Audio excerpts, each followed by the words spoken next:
Let me tell you about four people. Robert is 68, Karen is 52, Marcus is 38, Zoe is 24. You may have come across versions of their stories before. What they did wrong, what they should have done differently, how each generation fumbled it in their own special way. And look, there's truth in that. But here's what I didn't tell you. Every single one of them at some point also got something right. Something that, if they'd leaned into it harder, would have changed everything. Some of it is uniquely theirs, some of it is the same thing. Just wearing different clothes depending on the decade, there's a win hiding in every generation's story. And by the end of this video, you're going to see yours. Before we get into each of them, I want to say something clearly because I think it matters. Most personal finance content treats generations like punchlines. Boomers ruined the economy. Millennials can't stop buying coffee. Gen Z is chronically online. Gen X is just quietly ignored, which is almost worse. That's not what this is. Because when you actually look at the data and at the real lives behind the data, every generation was dealt a genuinely different hand. Different interest rates, different housing markets, different economic shocks, different cultural pressures. They weren't all playing the same game and just scoring differently. The game kept changing. And yet, despite all of that, each generation produced people who figured something out,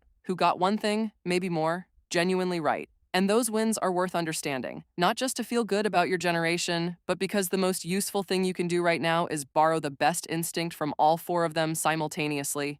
That's what we're here to do. Robert is 68, and he's a boomer.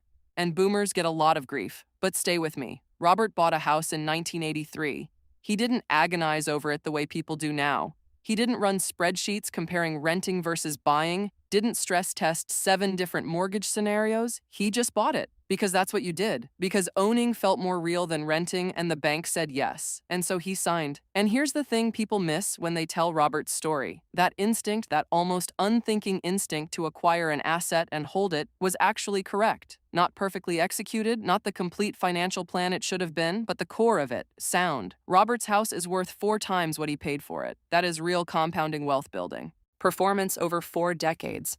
And it happened largely while he was just living his life. He wasn't monitoring it, he wasn't rebalancing, he just owned something real and held it. The boomer generation's great financial win was this.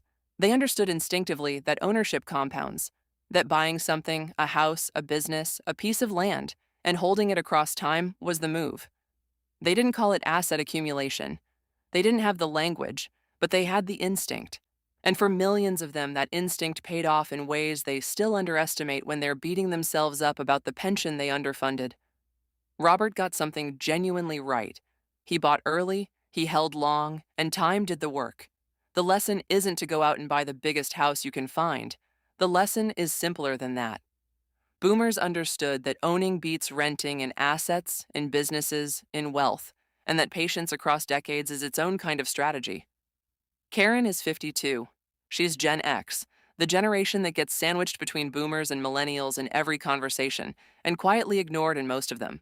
And Karen got hit twice. The dot-com crash in 2000, she was in her late 20s, just starting to feel like she had some financial footing, and the market dropped 50%. Then 2008, she was 34, had 2 kids, a mortgage, and watched her portfolio shrink in real time while the news ran daily segments about the end of the financial world. And she kept going. That's the Gen X win.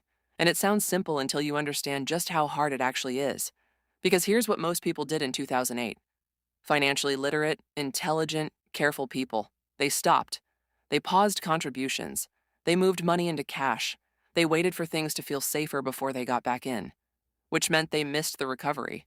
Which meant they locked in the loss and missed the gain. Karen didn't do that. Not because she was fearless. She was terrified, same as everyone else. But she'd set up her contributions to be automatic. She'd built a system that didn't require her to make a brave decision in the middle of a crisis. The money kept moving. The units kept accumulating. The market eventually recovered. And Karen was still in it. This is Gen X's underrated financial superpower. Consistency under pressure. They are the generation that got quietly, stubbornly good at not panicking, at keeping their heads down and staying in the game whenever Everything around them was telling them to get out. They didn't get a lot of credit for it.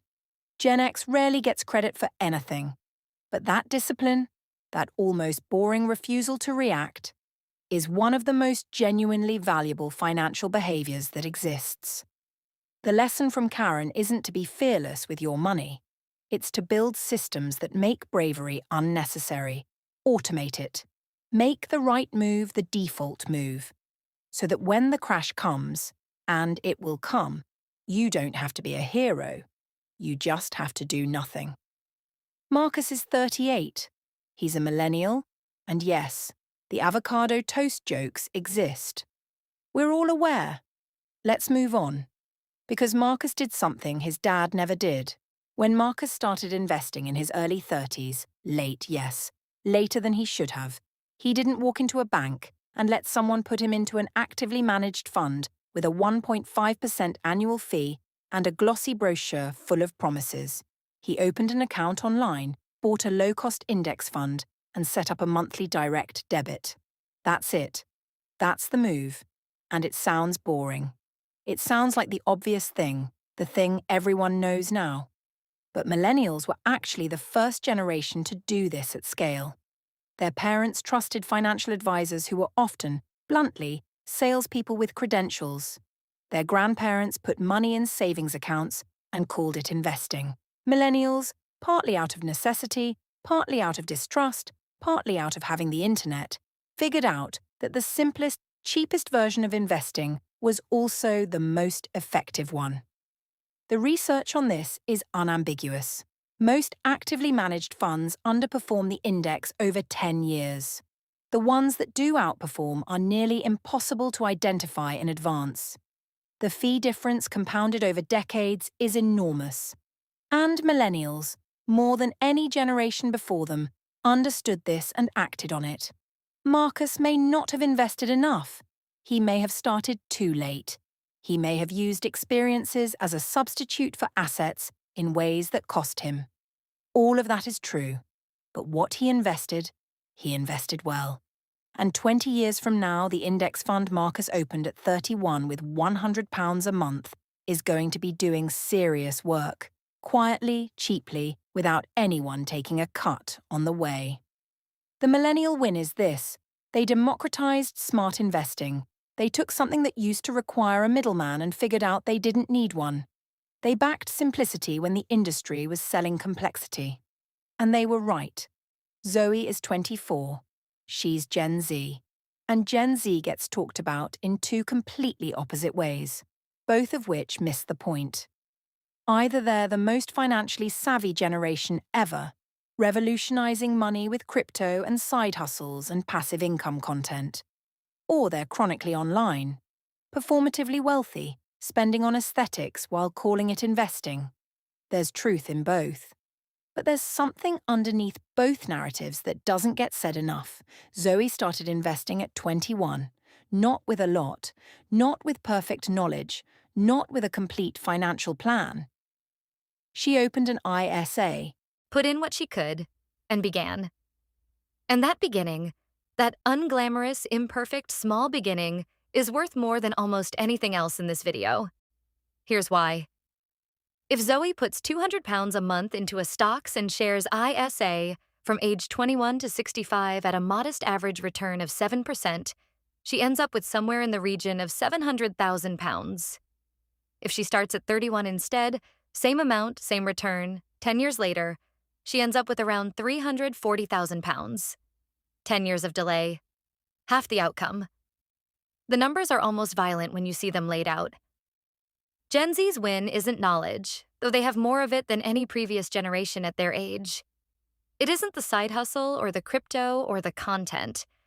The win is simply this. They started earlier than millennials started, earlier than Gen X started, earlier than boomers even thought to start. Time in the market is the most powerful financial force that exists. And Gen Z, whatever else you say about them, is buying more of it than any generation before them. Zoe is 24. She has 40 years of compounding ahead of her. That is the win. And she should understand, really understand, just how significant that is. 4 generations, 4 completely different financial realities, 4 completely different wins. And yet, when you lay them side by side, something emerges. Robert bought an asset and held it. Karen kept investing when everything told her to stop. Marcus backed simplicity over complexity and cut out the middleman. Zoe started before she was ready. before she had everything figured out, before the numbers felt significant enough to matter. Different decisions, different decades, different circumstances. But underneath all of them, the same instinct. At some point, each of them did something real, instead of something that just looked real.